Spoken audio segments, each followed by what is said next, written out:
Welcome to Rockstar Doctor Life. I'm Alyssa Longo, and each episode, my guests and I will bring you fresh, fun ways to rock your life as a health professional and create a business that aligns with who you are and the life you want to live.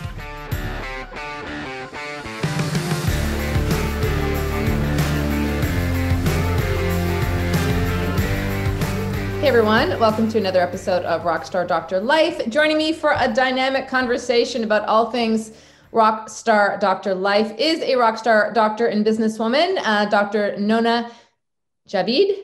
Did I get it right? Yes, you did. Yeah, good. Is here for a great conversation. So welcome to the show, Dr. Nona. Thank you. Thank you for having me. I'm excited. A lot of people listening to this will know who you are. They've probably worked with you. They've heard you speak on stages. But for those people who are just tuning in who've never heard of you before, give us sort of the nutshell version of who is Dr. Nona? What are you doing these days with life and business? Wow. In a nutshell. In a nutshell, like a capsule, like this is who I am. Okay, well, I'm a lot of things. I'm a mom to two boys. I am a chiropractor. I'm an entrepreneur. I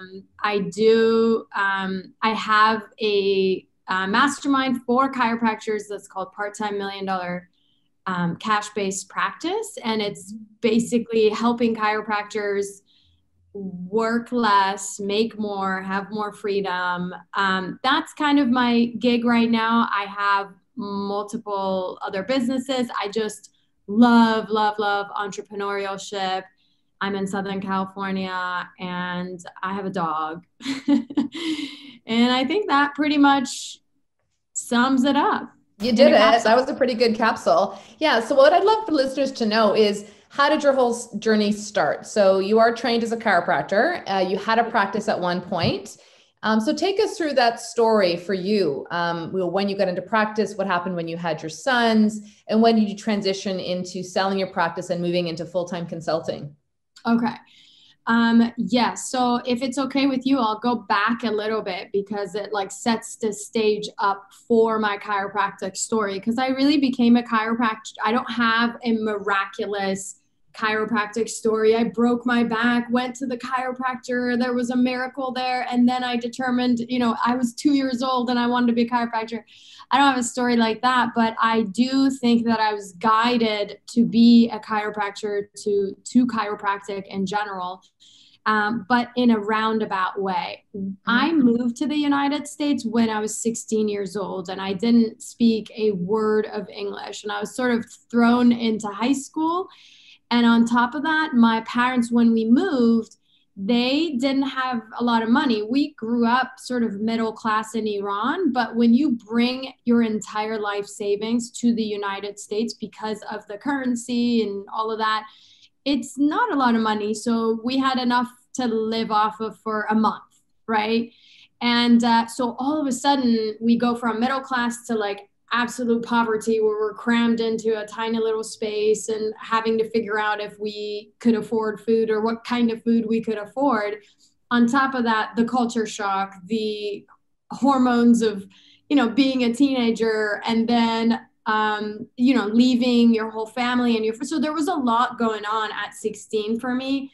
And I really didn't fit in, as you can imagine. Through a series of events that happened, I had some sort of emotional trauma during those stages, because that was just a lot to handle. Mm-hmm. And I found that my way out of that situation, if you would, out of all of those different things that were happening at 16 at the same time, the stacking of all the different things, I found that my way out was to make money, right? Because for the first time I'm experiencing poverty, I'm not fitting in, I don't really have any friends, I'm feeling lonely. Okay, well, what can I do? Well, let me make money. So I went and I got a job just like any other 16 or 17-year-old would do at a fast food place. So I thought, this is great. I'm making money. I can spend it on things. I don't have to worry about things, right? And until one day, this girl who was the most popular, most beautiful, she was a cheerleader, she was blonde, straight hair, she was just perfect. And she was the opposite of me also. She walks into the restaurant and and first of all, I was just horrified because she's my classmate. She's in my school. It's a small high school. Now people are going to know that I work at a fast food place. And not only that, like I'm the least popular, nobody even knows me, and she is the most. So she walks in, so I'm horrified to begin with. And then when she left, she came in with her entourage of a bunch of other pretty girls. When she left, she left a few. I had to serve her, which was just horrible. And then when she left me pennies on the table. And so my little 16-year-old heart just broke. It was just the most horrible thing that could ever happen to me. Is the most saddest thing. And that was one of the best things that also happened to me, because I quit that job and I decided that I was going to start my own business. And I was really good at math. And I started a tutoring business. So I started to look around for who needed, to learn, like little kids. I would teach them math. And so through word of mouth, I had this whole network over time of little kids that I would tutor as a 16, 17-year-old, and then ultimately started to hire other tutors to see those two, because I leverage, right? So that was the beginning of entrepreneurship for me. And then I went to Berkeley, and at Berkeley, and also continued this tutoring business throughout life when I went to Life West as a chiropractor, and paid for a good portion of my college, all of my degrees, really. So fast forward, this was like the foundation that had happened. Now, in my, a lot of people, their parents want really great things for them. And so we came from a background where, like in my culture, it's really important that your kids are either a doctor or a lawyer. Like anything else is not good enough, right? So I knew I didn't want to go into medicine because I have family members that are physicians. And I always felt like it was just like a medicine was a fix to something. And I just always innately knew there had to be something more to it. Once I came across chiropractic, then I realized, okay, entrepreneurship, which was my number one passion. I can do this. And then number two was, okay, I can be a doctor and satisfied with what my parents want me to do, but then yet not be a doctor because I don't want to do this other thing. And so it really became a perfect fit for me in terms of satisfying all of my needs and filling in all the holes that I wanted to hold as a person, as my spirit.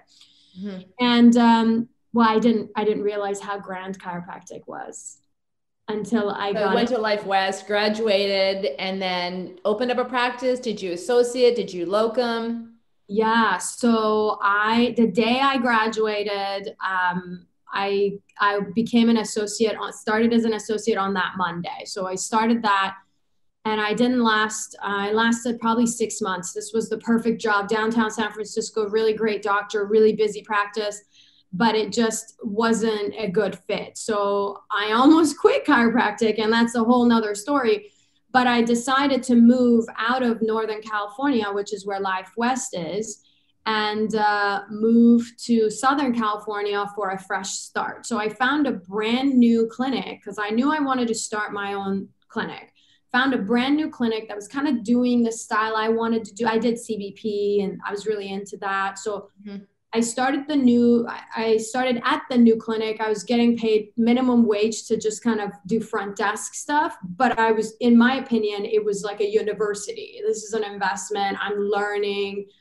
So I learned everything that I could. And over time, I started to grow faster. I was an independent contractor also. So the front desk job was paying my rent. And then I was an independent contractor. So I was hustling to get new patients in there. I built my practice inside of that clinic and kind of grew too fast for it. And ultimately, I was given an ultimatum to either sign a contract that makes me an employee, which I didn't want to do because I was an independent contractor, or you have 30 days to leave. And so I said, I'm going to leave. I feel like the decision was made for you then. Like, you don't tell an entrepreneur, here, let me make you an employee. That doesn't usually fly. That won't end well. Yeah. And truthfully, I thought about leaving Southern California, going back to San Francisco, starting fresh. But again, I was sort of guided into, I ran around with a commercial real estate broker and found the perfect space that I had written about. I literally mapped out exactly what I wanted. I said I wanted like the city of Newport Beach. I only want to pay this much rent, which if I showed it to anyone at that time, they would have been like, are you crazy? Or that's not going to happen. It's impossible. But I wrote it all down and I was like, it's either this or I'm starting fresh up in the Bay Area. So really easy, found the space, perfectly modeled for exactly what I had written out, and started my own little space with one table, one traction unit, and barely any help. And then within the first couple of years, I moved and bought the unit next door to me and sort of bought the building over time, and was able to kind of create a really successful practice for myself. But there was a lot of hustle involved. There was a lot of heartbreak involved. There were a lot of challenges involved. There was burnouts involved, all of that we all experience, I think, as chiropractors and as entrepreneurs too. And a lot of so you went from, starting out, in this place in Newport Beach, having this intention. How important do you think it was for you to have a vision and an intention? I mean, you talked about, it sounds to me like you had this idea in your head of what your beautiful practice was going to look like for you. And that's the kind of space that you essentially manifested or found. How important do you think is having that kind of really clear intention with what you want? And then even as you expanded over the years, how did that continue? Yeah, that's such a good question. I think it is foundational. I mean, I don't think that I would have any of the things I have in my life, including my husband, including my children, including my businesses, the goals to hit, whether it's the next number or the next business or whatever. I don't think that I would have any of those if I didn't have a very clear vision of where I was going. And to a point of like absolute details. And what's interesting, Melissa, is that over time, of course, the vision changes. Like first you want this number or this goal or whatever, and then it changes and it evolves over time. Like at first you might want money, then you might want more freedom or more time or whatever. But one thing stays the same is that every single time you need a vision, you need an intention of where you're going, you need a map for where you're going. Now, kind of off topic, but related to this, something cool that I have discovered for the first time, like last year, that drastically changed the way that I set that vision is that, and I think you'll like this, is that before, and to some degree, I innately knew this, but I'd never like explored it to the level that I am now. They tell you, okay, you set SMART goals, right? Like, and I don't know what the letters are, but like M is measurable, specific, yes, measurable, actions. Like, there's the acronym. Yeah, I hear you. Yes. Okay, so the ones I remember, thank you for reminding me the rest of them, but like R is for realistic, okay? And that was always told to me, like, you have to set like realistic goals. Like, this is where you're going. Do you feel like you can achieve it? Therefore, you should go here. And so last year, I came across this idea and probably have come across it, I'm sure 10 times before that, but it really sat in and the timing was right on how these goals actually need to absolutely be just totally impossible. Okay. So that way, the action steps that you're setting for that, they are just so much bigger than what you would do if you had a realistic goal. And I also came across this concept of there are three types of goals, right? Like we have one set, type A goals, which is something you've accomplished before, you know how to accomplish it, right? Like you build $1 million practice, you can do that again. Start from zero, you can do that. The second type of goal is a kind of goal that you have not done before, but you know the how to. So those were the kind of goals I had been setting, like over the past decade and a half. I've not done this before, but I know how to get there. I have an idea of how to get there. And that's working for me, right? Now, the third type of goal, which is what I came across that sat in with me last year, is something that you have no idea how to get there. Okay. So, but it's so grand and it's so cool and exciting. And you just get super excited if you had just the idea of having this life or this kind of lifestyle or money or contribution or relation, whatever in each category, but you just don't know how to get there. And I thought that was so beautiful because you don't need to know the how, you just need to know that you are you able, like, yes, because other people have amazing relationships and great practices and more money than you, or whatever it is that you want to have. Are you able? Yes. Are you willing? Yes, I am, and so I don't have to worry about the how. And it's just been a game changer for me. I love, sorry to go off track on that, but I feel like it's been so cool for me to set some really big goals for myself to get that. And I think it's helpful for chiropractors to think that way. Well, yeah. And I love, you took the words out of my mouth. I was to say, you have to, when you know the why and the what, the how will start to show up. Yeah. Right. You don't have to know. And so many times, especially a lot of us docs, right? I mean, we're trained clinically, we're smart people, we know the academics, how to pass exams, you know how to analyze and critically think and make plans, and often quite driven types of people. And so surrendering sometimes to the uncertainty of, I don't know how this is going to work, but this is really what I want. It takes a little bit of fearlessness and a whole lot of courage. And it's just reminding me of an episode that was released this week that we're recording this with Dr. Michelle Campbell, another female chiropractor who talked about, last year, how she realized she wanted to change her practice. She had other modalities in her practice. She had other people taking up energy and space. And she's like, this isn't my dream. I'm going to make a shift. That takes courage. When I did the same thing 10 years ago and realized I need to change my practice environment, I need to simplify my life, it opened up opportunities that I never knew would be there for me. All I knew was what I wanted, and that I trusted in myself that I would make it happen somehow. And so let's talk a little bit about that. I mean, there's definitely docs listening who are going to be like, yeah, you know what? I have a goal, just like you said, something that I don't know how I'm going to achieve it, but it's a dream and a vision. And what advice would you give them to jump into the uncertainty, or to, a good colleague of mine, Dr. Jason Richardson, says, leap into faith, right? Like, how would you help docs right now that might be having something on their mind in this capacity? What advice would you give them to take a leap of faith? Okay. So I think that, and I don't know if this is the answer, but I think the reason we're not comfortable, it is a big leap of faith, and faith is the key. Like this knowing, this certainty, this conviction that I can have that I am able, that I am even willing, right? Because at first you could say, yeah, I'm willing, but are you really willing to have this? Yeah, I can, but then do you really question yourself of like, can I really have that? Like whatever that thing is, or maybe I'm not built for that.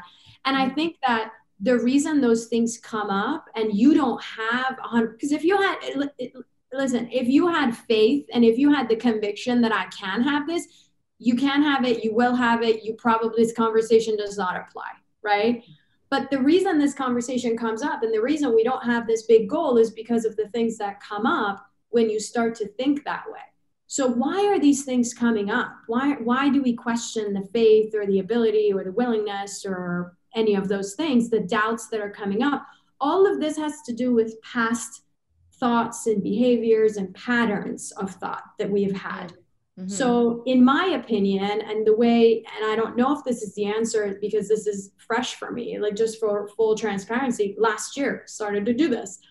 And I realized that I have to break through all of those thoughts and patterns and behavior, because I've done those and it's given me what it's given me. If I want something totally different, I've got to do something different. I've got to be, more importantly, something different. So how do you break those patterns of thoughts and behavior?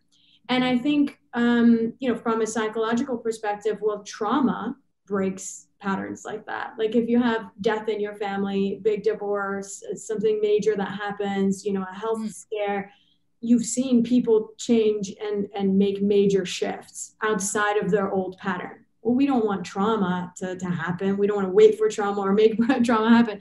So the only other way that I know of, that I'm working on for myself to break those patterns, is to recognize the fact that those were the old patterns that got me here. And then number two is repetition of the new patterns that will get me there. And the most simple one that I can think of is this idea that that is possible, like envisioning where I want to go that's impossible, and literally seeing myself with every cell in my body, smelling it, seeing it, feeling it, that I am in this house, that I have the kind of freedom I want, that I can contribute as much as I want to, that my children are happy, that my relationship, my marriage is passionate the way that I want, like, and envisioning and seeing all of that repetitively on day-to-day basis. And it's been magical for me so far. But if there's a faster way I can get there, I'm open to it. So if anybody knows, reach out to me and tell me. Well, it's also like the idea of, when we talk about setting goals for a quarter, for the year, I mean, it's magical what happens when you put those ideas on paper. And look, life happens. And sometimes the goals get a little bit, they get redefined, we'll say, as life goes on. But it's also very interesting how you put those ideas on paper, what you want, and how energetically, your subconscious, however you want to look at it, those things start to happen. So if you're not really confident and clear, on what you want to achieve, it's really hard to see the action steps for, that they need to happen to get you there. But also it's an intentional, it's a focus and a vision. So I agree with you on that 100%. So when you were in practice, did you, so we didn't even talk about, like, how many years were you in clinical practice? I was in clinical practice for, I think, 12 years in total. Okay. And the first few years, I hired a practice management coach that did wonders for me. It was great. I was their A+ student. I coached for them, and I dabbled into other practice management groups. And but I did feel like I was sort of fitted into a box. And I burnt out. Even though my practice was really successful, but I was putting in a lot of hours. I know on paper it looked like it wasn't a lot of hours. Like, oh, I only work these, and I take a long break and long lunch, like a typical chiropractic hour. So on paper it didn't look like it. But if you actually counted the hours that mentally I was involved, that physically I was working on the business, it just was too many hours. It was it wasn't running the way I wanted. It wasn't fulfilling my life in the way I wanted it. And so I had to take a leap of faith and drop almost everything that I had learned from the practice management groups, and just sort of make a switch, which was really hard because it was profitable. I wasn't starting from zero with my own ideas. I was starting with a system that was, quote unquote, working. So with a lot of gratitude, sort of put that aside and started fresh. And my idea was to determine what kind of life I wanted.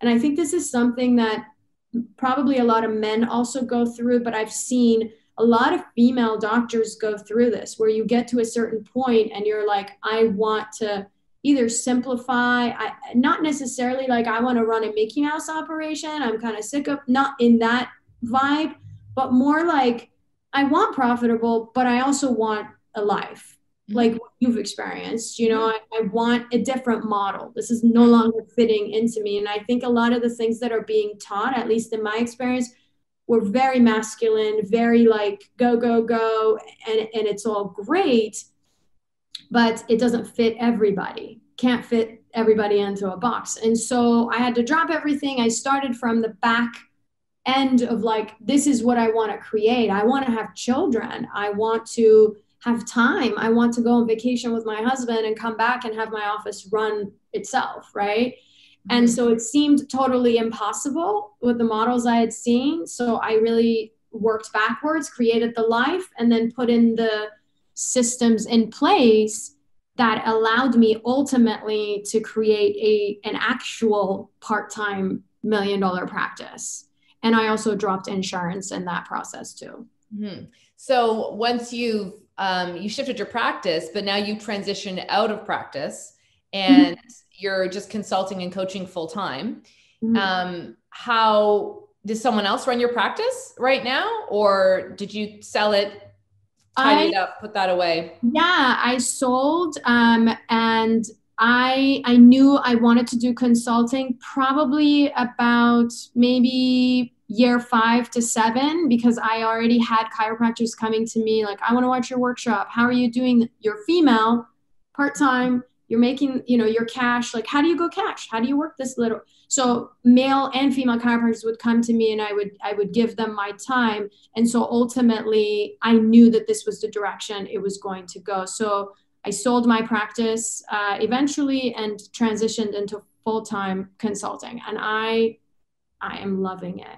Mm. You mentioned earlier, like in your path to growing your business initially, that it was filled with, hustle, heartbreak, and burnout.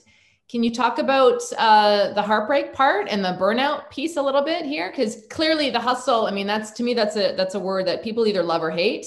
I love it because I feel like we're hustling constantly for anything that you want to actively create. If you're hustling and you're feeling like it's a grind and you're burning out, that's a whole different ballgame than actively choosing to pursue the things that you want. Right. And so you, even back at high school, you wanted some money, you went and got a job, right? If you want a great relationship, you were going to hustle to make the choices that have a great relationship. If you want good health, hustling to make time for workouts, to eat properly, to get enough rest, to see, other therapeutics.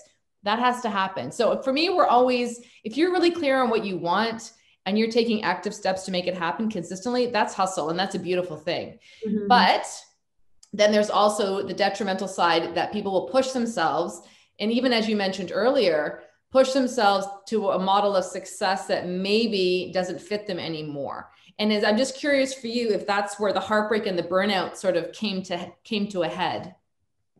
Yeah. I love how you put it, the spin on hustle, because I know it can go either way. Mm-hmm. And I think you called it.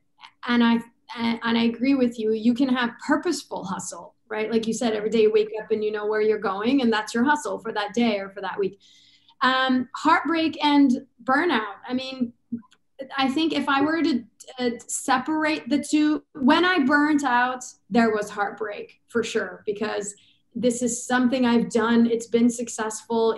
I had to grieve letting go of what I had to be able and open up space for something new. Mm-hmm. So there was definitely a lot of heartbreak in that, because I see and saw my practice, and I talk about this with my mastermind people, with my private coaching clients, that your practice has its own soul, its own purpose, if you would. Mm-hmm. And so in that regards, there was heartbreak. There was heartbreak when I sold my practice and I watched it transform into something else that wasn't me. But I think the biggest heartbreak that I experienced was when I worked as an associate in that downtown San Francisco office. And I don't know if you have students or new docs listening to this, but I want this to be something that they can hopefully take with them if they're experiencing this. I entered that practice, on paper looked really great, like dream job.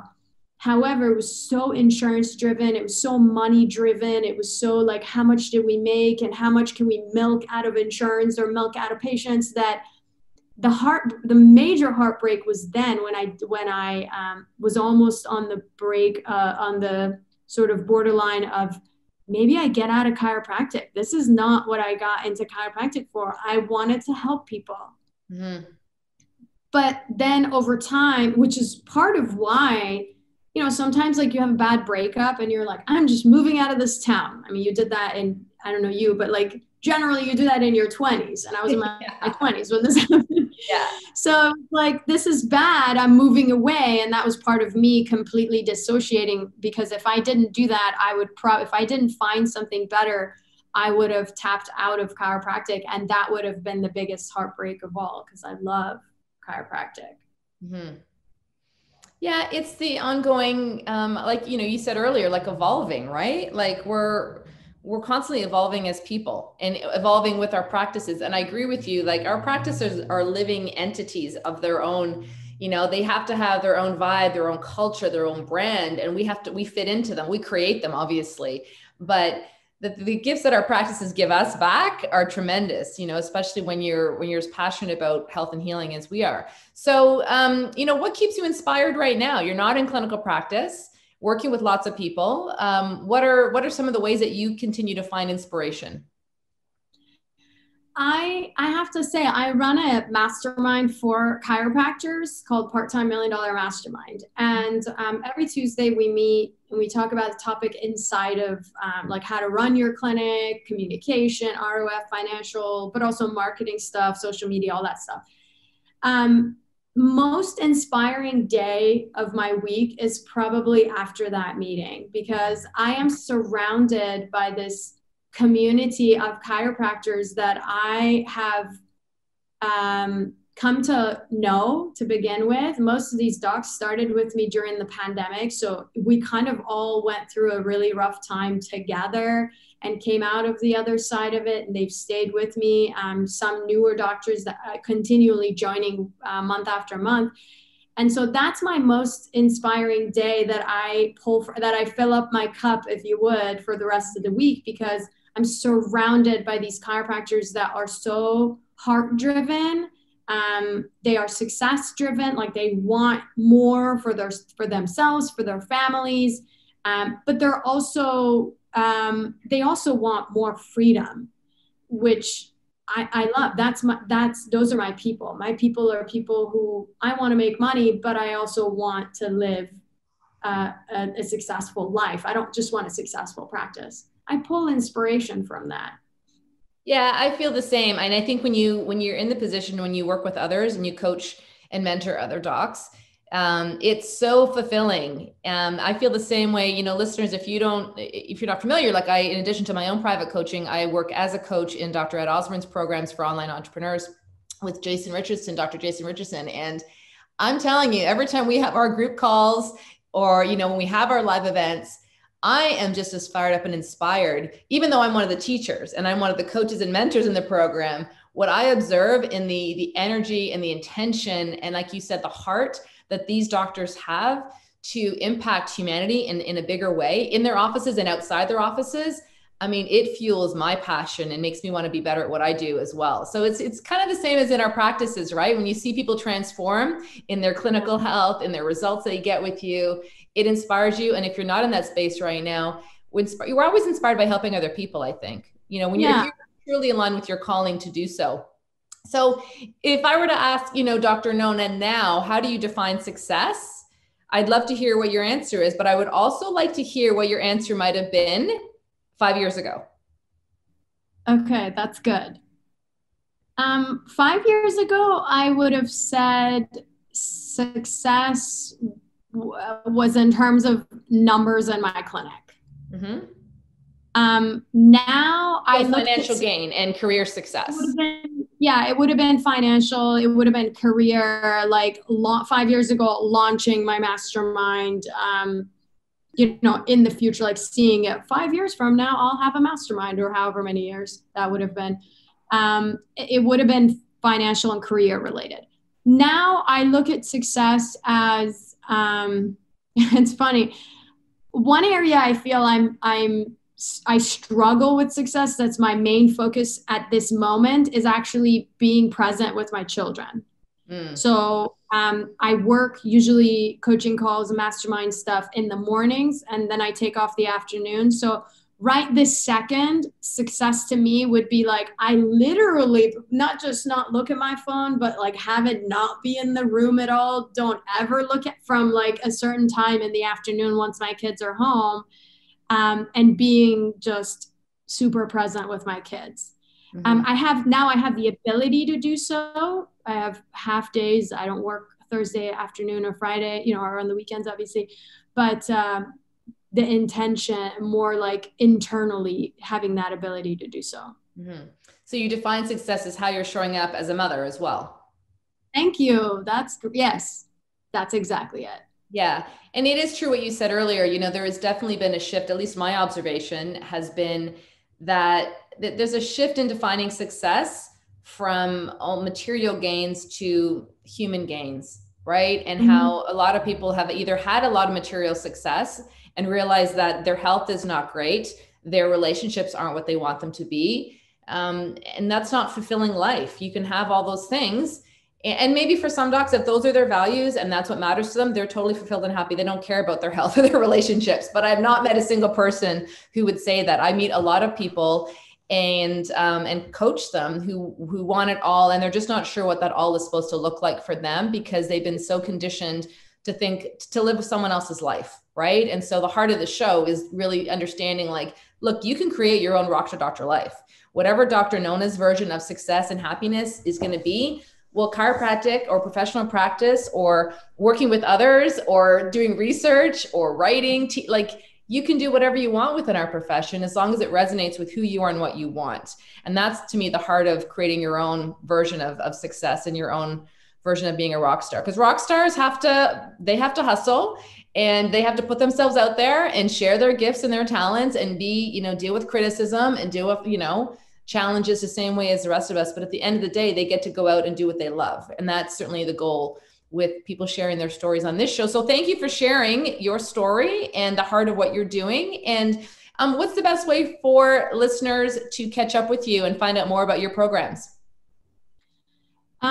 Yes, thank you for having me. They can find me on social media, but also I do a master class that's totally free for chiropractors, and that's on. We do it every couple of months, and that's on milliondollarchiros.com. So that's super easy. And of course, my first name, my last name.com, my website is also another great place for more information.